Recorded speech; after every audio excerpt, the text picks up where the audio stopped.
Convention Center. No, this is at the Salt Lake Community College, west side of I-15, frontage road between 90th and 106th, on the frontage road. Larry Miller Center, Salt Lake Community College. Salt Lake Community College, okay. I had little slips about the coin zone, I don't know where in my normal. So I got back yesterday from Missouri and Colorado, and Diane met me in Colorado. We had a nice little 3-day honeymoon, whatever. you Just wanna tell call them it. we had to go disc golf. That was nice. We have to disc golf all over the world. Oh, we played once. So, if there's nothing else anybody has, I have the latest market review you guys can look at. I'll get started, because I will. So most people think of Egypt as this great country that built pyramids, and guess what they did? And they did that a long time ago. They were one of the first of the city-states. You had Mesopotamia, you had Uruk and Ur and Susa and all these, and Babylon later, and then you had Egypt. About a couple hundred years later, they got started, give or take. And they keep finding something, they go, oh no, it's even older than we thought it was. So they went through a lot of pharaohs and a lot of dynasties in Egypt. You had Upper Egypt, Lower Egypt, along the Nile. And they didn't make coins. They had really no coins in Egypt. Until the last two pharaohs, they said, wow, these people want to trade with coins. We've been trading with chunks of gold and silver and lots of wheat and barley, because Egypt is a huge bread basket. All along the Nile, they grow so much food to this very minute. It is a huge bread basket. So they didn't need coinage. But the Greeks were using coins all the way back to Athens and ancient Greeks. And even the ancient Israelites were minting a few old coins that are super rare, and I don't have any, sorry. But the Egyptians didn't get into coinage until the last two pharaohs were very influenced by Greeks, and they actually started trading coins that looked a lot like Athenian owl coins. You have the owl on one side and Athena on the other. And they put their little variations on it. Athena looked a little more Egyptian, but they were for trade. Athena was a goddess of wisdom and war, sometimes associated with a shield and a spear, others with an owl. That's a great question. So here at the beginning, before I get started, you have great pre-Greek Egypt. I mean, beautiful, beautiful places. I've never been to Egypt. Has anybody here been to Egypt? No, I went on, yeah. I went with Boeing, but it didn't count. They saw the stuff. But this is the guy, Alexander the Great. And by the way, I got a really cool thing of him training his horse. Does anybody know the name of Alexander's horse? Black. Black. It's a good guess. Well, no one's going to get it, but it's kind of an interesting name, Bucephalus. Oh, you ever get that? And he fought on this horse for 10 years. And nobody could train this horse. But Alexander noticed something. The horse was afraid of its shadow. And he was schooled, Alexander was schooled as a young boy by none other than Aristotle and Leonidas. And Lysimachus was his war strategy trainer and would later become one of his main generals. So he had Aristotle. And like I said in the old Alexander the Great brief, and I'm going to say again, Aristotle taught some things that both Alexander and now Ptolemy in Egypt would remember. And one was, you will never do anything in this world without courage. It is the greatest quality of the mind, next to honor. And he also said, anybody can become angry. That is easy. But to be angry with the right person at the right time, for the right purpose, and in the right way, that's not easy. And the last thing Aristotle said that both Alexander and Ptolemy embraced was, I count him braver who overcomes his desires than him who conquers his enemies. For the hardest victory is over oneself. So Aristotle, Alexander, and Ptolemy now in Egypt. And of all the great kingdoms that came after Alexander, who conquered the known world, biggest empire, here you go. Alexander conquered from the Mediterranean to India, basically from Russia all the way down to Egypt. And he did it in 10 years on a horse. Wait, Who's there's suffering? an ocean there. No, there's no ocean, there's a couple seas. Oh, okay. He went over, okay. So he did go from sea to sea down there. He stopped here, he wanted to keep going, but his soldiers said, "We're tired, Alexander, let's go home." He said, "All right." So he can pass that around too. And this is actually a coin of this guy. And we will go look at some of the real coins in a little bit. So next slide. So, but before even Alexander conquered Egypt, he was actually welcomed as a hero when he did. The Persians had conquered Egypt. Actually, the Persians had conquered Greece. And Alexander wanted to, and they'd slowly worked the Persians out of Greece, but Alexander did, and the Greeks did not like the Persians. They were like the goat and the ram. Both have horns, right? So the Persian, or Achaemenid Empire in Egypt begins about 525 to 522 BC. And their first pharaoh is this guy, Cambyses II. And really, the Persians didn't call him a pharaoh, but they made the Egyptians call him a pharaoh, son of Amun-Ra, their number one god. He was actually a satrap, or governor. So the word satrap is a Persian word that was actually adopted by the Greek world later. So this guy Cambyses is actually mentioned in this very classic book, The Ancient Near East, Volume 1. And I marked a little page, and it says, these are letters from a Jewish fort in Egypt. The Jews were in Egypt as far back as Abraham. It's in the book of Genesis. And they're saying that, well, they said a lot of things, these letters. The town was Elephantine, and there were elephants down there. Carthage used elephants, a guy named Hannibal, to beat the Romans in the first war. The Romans came back and beat them later, but war elephants. And remember that, war elephants become important later in this presentation. But in here it says, and they're writing a letter saying, "Help us build this fortress. The Persians destroyed it," Elephantine.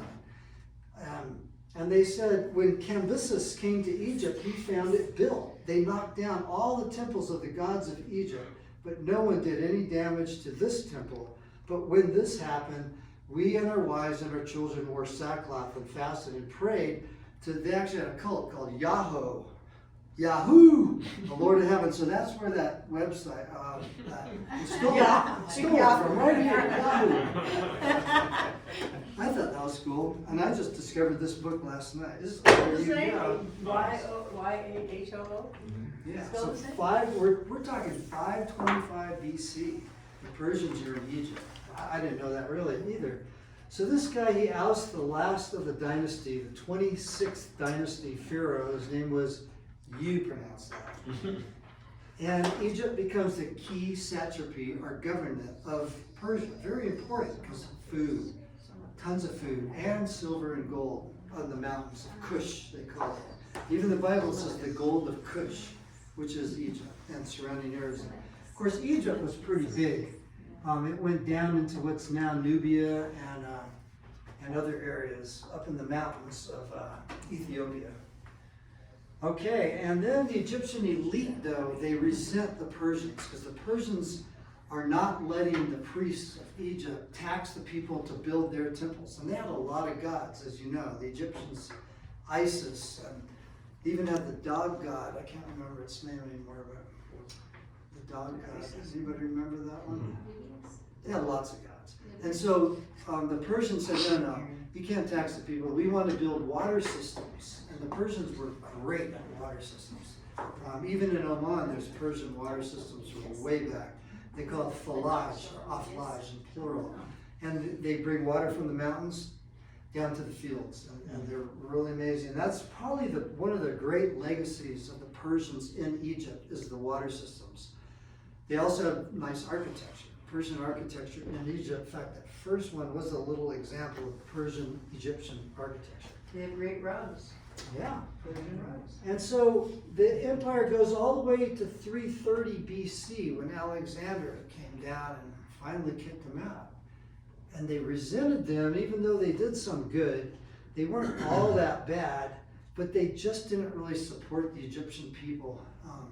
There's no heart. Whereas Alexander was very good about embracing people that he conquered. That was one of his gifts, and something that he learned from Aristotle and his mother, and even his dad, Philip II.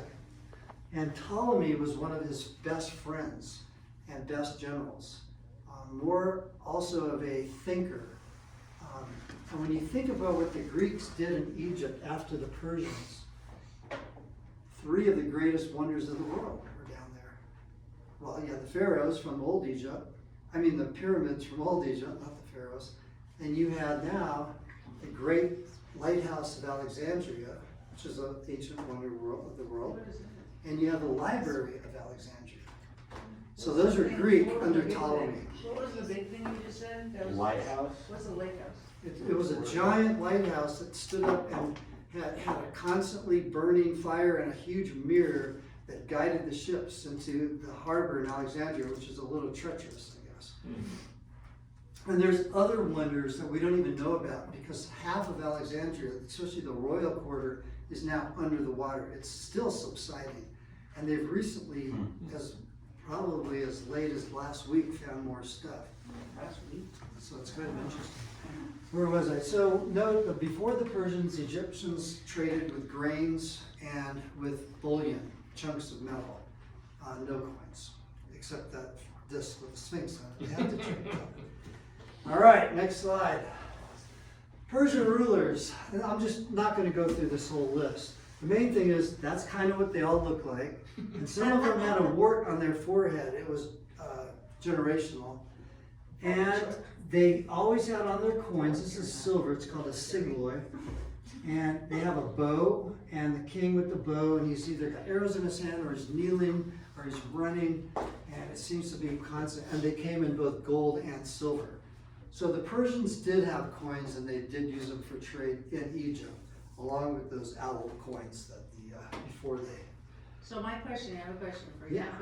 Okay, so I have a coin and I'm going to Egypt and I want to buy something. If no one else is trading coins, why would they want it for the pure value of the gold and silver? Because that's all coins were back then, right? It was the weight of gold, silver, or bronze. Sometimes lead. They even had lead coins down there. They're called potens. So bronze was the least tradable, then silver, then gold. Is that how it worked? Like the bronze would be? Exactly. The more common coins, the reason the bronze coins, which I'll pass around, are usually more worn, is because they were the ones that went to market. Silver went in the bank, unless you had to buy something big, and gold, commoner never had it. And so it was always safeguarded, and usually you can get them, it looks like they minted them yesterday. They find stashes in like jars. It's incredible. I don't have any. Some, you might recognize names like Darius and Xerxes. These were the early leaders, and that's them on the coin. And then later, another Darius III, that's who Alexander defeats. He was defeated by Alexander the Great in 2 separate battles. And Alexander was on his horse in both of them. But we're not talking about Alexander, we're talking about Egypt. So the last of the Achaemenid era coins used in Egypt, you have the gold with the lion. This is actually borrowed from the first coin ever minted in Lydia, Greece. The Persians weren't minting coins, they borrowed Lydian Greek coins to use in their trade. They conquered Lydia, so they could borrow whatever they wanted. They borrow it.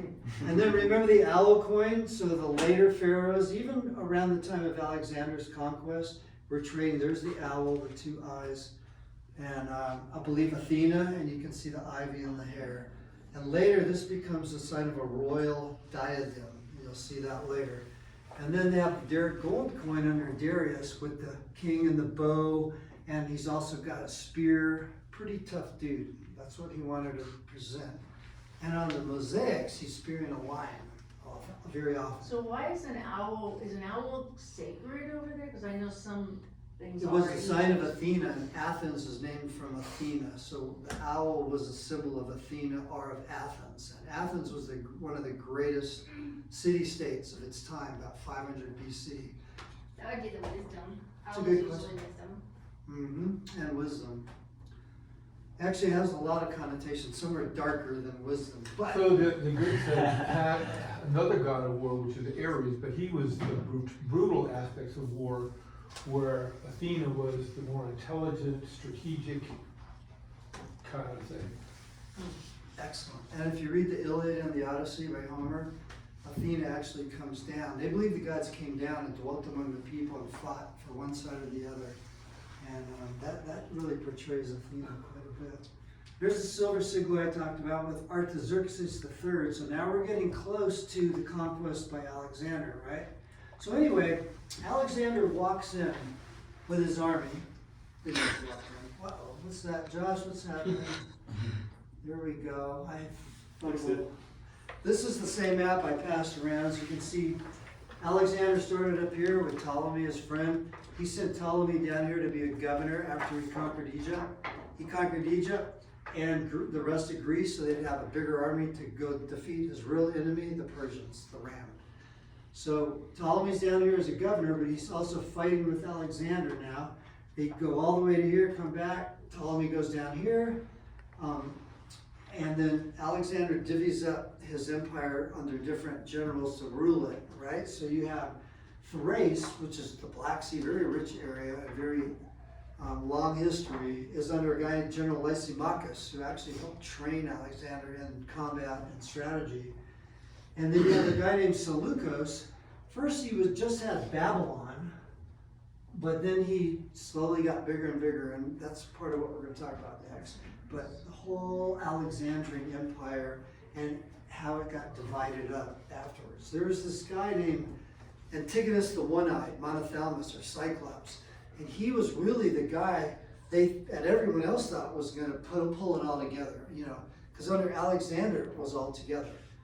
But after Alexander dies, they never did pull it all together. Antigonus is attacked by Seleucus and Lysimachus, other generals, because on Alexander's deathbed in Babylon, they asked him, and they were friends and generals, they said, who do you want to lead the kingdom now?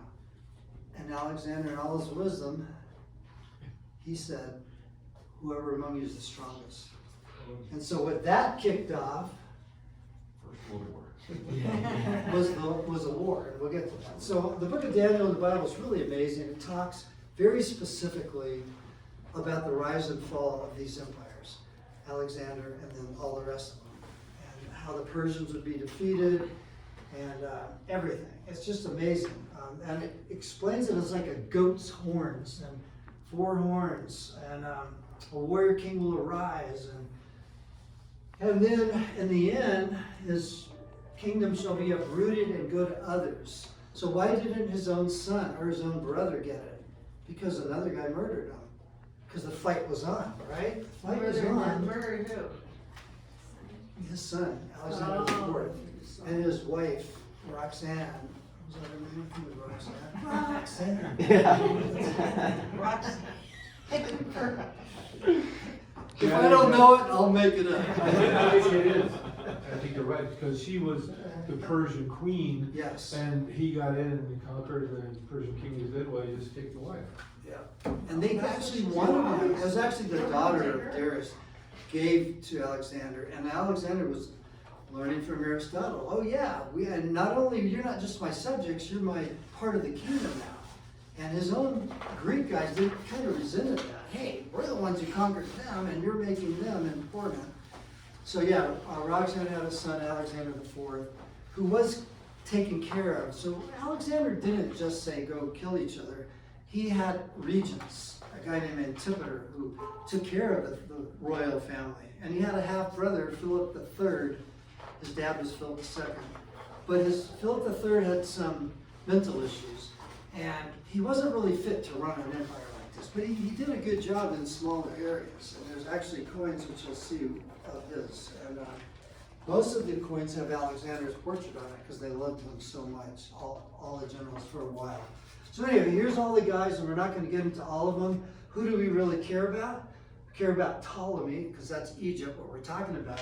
We're also going to care about Seleucus, because there's these wars, and it mentions in the book of Daniel again, the wars between the kings of the north and the king of the south. That's Seleucus and Ptolemy. And they're not only one war, they just go on and on. And so the four final kingdoms, again, Macedonia, under a guy named Cassander, who killed Alexander's son and wife and brother, had him killed. Egypt under Ptolemy, Greater Syria, which becomes the biggest of all under Seleucus, and he grows it from being just this king of Babylon to the biggest part of the empire. But Ptolemy, and Thrace was Lysimachus, who Alexander made him wrestle a lion once. They were good friends, and I guess Lysimachus torqued off Alexander. He said, go wrestle that lion, and he did, and he killed the lion. So on Lysimachus coins, you often find a lion on the back, the bronze coins, the common coins. But anyway, Ptolemy's down south, and of all these kingdoms, Egypt under Ptolemy was the one that best preserved the Greek Hellenistic culture. And that was Alexander's heart, was to spread, not just conquer and war, but to spread this culture that he loved, the art, even the art on the coins. And so in Alexander coins, it's often a reflection of other Greek city-state coins that were just beautiful coins. I mean, like people riding dolphins with a trident, and incredible coinage from ancient Greece. And you'll see some of those. So one more slide on all this stuff. You're not gonna, this is a very busy slide. It's too busy for me to read, so I don't expect you to read it. But in Daniel 11, then the king of the south shall grow strong. That's Ptolemy. But one of his officers shall grow stronger and shall rule a realm greater than him. Well, Seleucus was a prince that Ptolemy appointed. And he appointed him to go out, and then he became the satrap of Babylon. Then he became his own king. So that's all forecast in Daniel 11. Some people say Daniel's apocryphal, which means it was written about the same time or after. And others, quite a lot of biblical evidence is that at least parts of Daniel were written before, so it would make it prophecy. But whether it's prophecy or apocryphy, if that's the word, I don't even know if that's the word, apocryphal, then it's still amazing the way it ties it together and the poetic. So I'd recommend you guys read the book of Daniel if it's interesting at all to you. So of course it's fulfilled in Ptolemy I of Egypt, and with Seleucus rising to power, it just sets up a whole bunch of battles. Not only battles, but sometimes alliances by marriage, which would always fail, and they'd be back to fighting. And all the way to Cleopatra. So, well, there's more than one Cleopatra. The Cleopatra we all hear of, Romeo and Juliet type, Mark Antony is the seventh. But there are other Cleopatras like, and Berenice was Antiochus. He kills Berenice, who's Ptolemy II's daughter, and kills her infant son so that his first wife, Laodicea's son, would have his little kingdom. And it was like treachery, I mean brutal treachery. So I'm not going to go through all that because these are called the Wars of the Diadochi. Diadochi is both a Greek and a Latin word which means successor. So, you know, we have these, started off with like 7 and it whittled down to 4. These 4 we saw on the last slide. And now we're down to the king of the north, king of the south, and all these battles and intermarriages. But in the end, before Rome comes, this is after Alexander now, then it was really Egypt and the Ptolemies that emerged successful. And so the Seleucus Empire fell before the Ptolemaic Empire. And that's the bottom line of this very busy slide. So what did it look like? All of Egypt, and again, they had voyages up in, and this was the big fight, the Holy Land. And that's what was traded back and forth between the king of the north, Seleucus, and his son Antiochus, and Ptolemy and his son Ptolemy II, even Ptolemy III. It was the Holy Land. They wanted control of it. For why? Well, a lot of trade, a lot of wealth was in there, and a lot of prestige. And most of them, whoever was in charge, like one guy would be in charge for a while, they'd get kicked out by the other guy. They did a pretty good job until we get to this guy, Antiochus IV. And Antiochus IV was the grandson of Seleucus. And he turned into be a real tyrant and a brutal, and his name was Epiphanes, which means illustrious, but everybody called him Epimanes, which means madman. So Antiochus the Epimanes. Where am I? Okay, Greek ruled city-state based in Egypt. Yep, all down. So was Seleucus. All this was Greek based, whether it's the north, the east, the west. The death of Cleopatra the 7th in 30 BC is really what ended the whole of this Ptolemaic and this Seleucid empire. But the Ptolemean kingdom expanded to include eastern Libya, the Sinai, northern Nubia. Nubia was a very wealthy country. It had a lot of trade in gold too, up in the mountains. And there are coins from Nubia that are quite old. I don't have any of those. But Ptolemy I initiated the building of the great library, like I said before, and also the great lighthouse of Alexandria. I have a question. Yes. So it's my impression that as the Ptolemaic Empire progressed, from Ptolemy the First to Cleopatra, that there was a general decline in terms of the culture, the aptitude of the royalty, if you will. And I know that one of their practices was to marry your sister or that kind of thing. And so there was some genetic decline in there. Is it your impression that the genetic decline There was a decline, no doubt about it. was that part of the decline overall, or? I haven't read anything specific that said it was a genetic thing. I think it was a lot of infighting, a lot of almost civil war, and the Egyptians weren't always the easiest people to rule. They made it difficult at times. Especially under the Persians, there were uprisings, and there were also uprisings throughout the Ptolemaic Empire. So, but yeah, I think there was some genetic stuff where they kind of had to put this king off to the side because just what couldn't cut it, and so the younger brother or the mother sometimes would act. And they would marry family so that they would loyalty, you don't trust. And it was this last Cleopatra who had her act together. She was beautiful, smart, respected.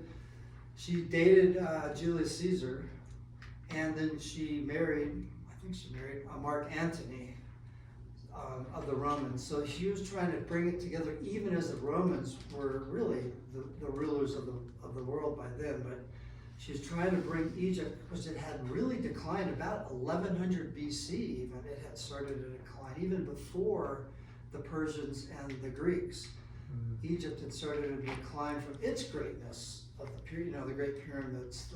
Ramses III was the last of the great pharaohs. So I'd say decline not only from Ptolemy I through Ptolemy XII, but decline was just a time thing.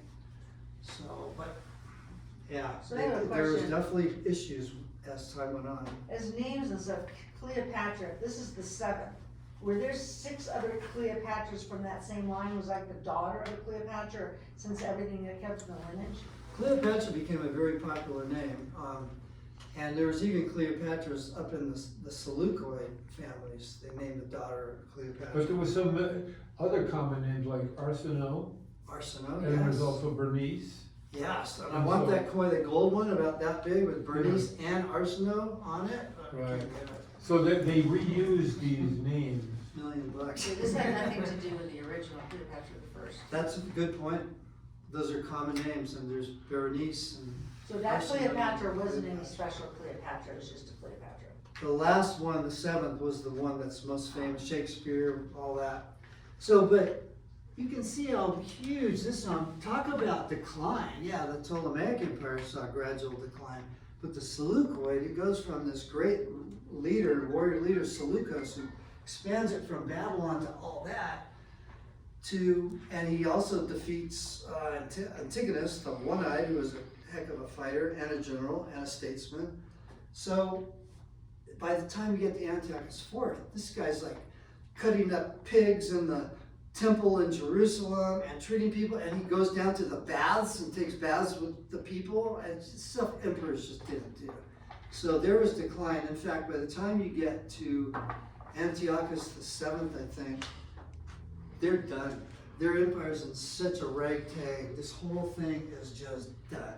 And that's where, for a very brief time, the Ptolemaic Empire has a little heyday until the Romans. And then it's just kind of a trade-off with the Romans on how much power do we have, how can we work together. But in the end, the Romans just said, no, you guys are toast. And that was the end of really this thing. So let's look at a couple coins, and I'll pass a few around as we look. So the first coin I'm going to pass around is Alexander, but even before Alexander, you have the Persian gold derrick, way back 510 to 332 BC. And 332 is when Alexander rolled into Egypt, by the way. So then you had Alexander's silver tetradrachm, and that is a very high relief coin. And on most of Alexander's coins, which I will also pass one around if I brought one right here, you don't have the horn of Ammon. You have a lion mane tied off under his chin with the lion's tooth sticking up under his ear. And you can see that on this one. But here he's wearing the horn of Ammon. Why? Well, in Egypt, they didn't have Hercules, so this is Hercules. The Greeks were Hercules. His mother was related to Hercules as far as mythological ancestry. But here, the Egyptians said, oh no, you're our pharaoh. You're the son of Amun-Ra, the sun god, the number one dude out here. And you're going to wear the horn of Ammon. So he had to wear that covered with elephant skin and tie that under. So can you imagine going to war with either a lion's mane and a tooth sticking in your ear, or an elephant skin with the horn of Ammon? That was tough. Riding a horse? Scare the other guys. He actually wore a big Greek plume thing sometimes too. He had a lot of helmets. So besides identifying with Hercules, there you go. But since we're really not talking about Alexander, we're talking about Ptolemy.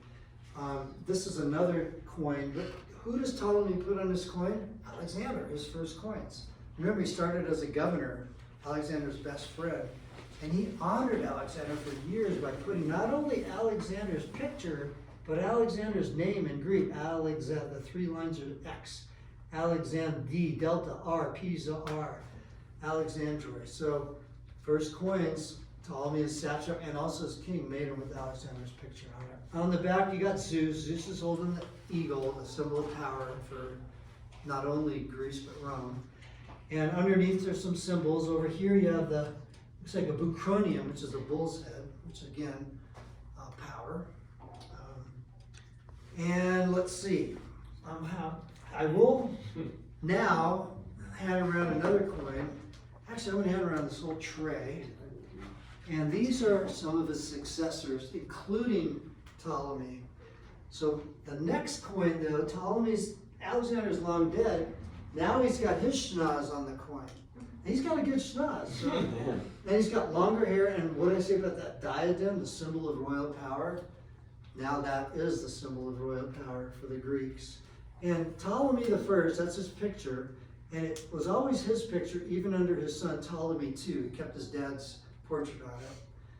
He had the eagle on a thunderbolt. That was his symbol. So you don't have Zeus sitting on a throne holding an eagle, you have an eagle on a thunderbolt. That is Ptolemaic Egypt symbol. And you'll find it on even their little bronze coins. They're big bronze coins, and they're silver coins. Every once in a while they threw an Athena in there, but not very often. So I'll just pass these around. So the first one, Lysimachus, was Thrace. He was the general that got Thrace from after Alexander. Then you have Ptolemy, that's this guy. You have Philip III, who's Alexander's half-brother, but unfortunately not all the way there mentally. And he gets killed by Cassander. So this is actually Cassander minting a coin of Philip III, even though he killed him. Nice guy. And then another Cassander.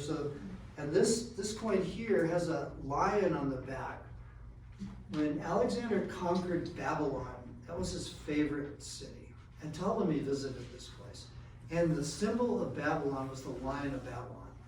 Well, when Alexander came to the gates and Ptolemy was with him, Mosaius was a great general. He had conquered parts of what's called Cilicia along the Mediterranean coast, Lebanon, and other places.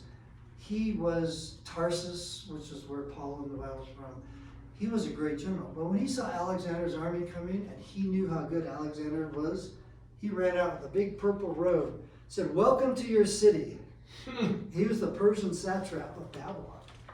And you know, did that exactly happen that way? I think pretty much. He went out, he welcomed Alexander, and Alexander said, "Good, you're still the satrap, but now you're my satrap." And a little more artist license. You can make coins with anybody you want on it, just give me 10%.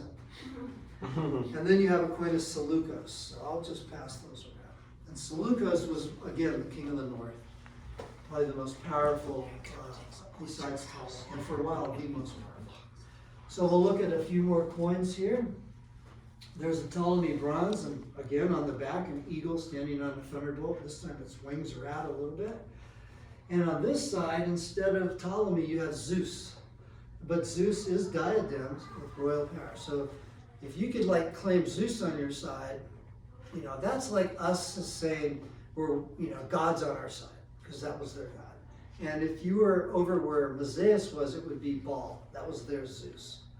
And even though some people worship with love and Socrates-like honor, other people worship Baal by sacrificing virgins on the hill, and it wasn't pretty at all. What a waste. Anyway, next.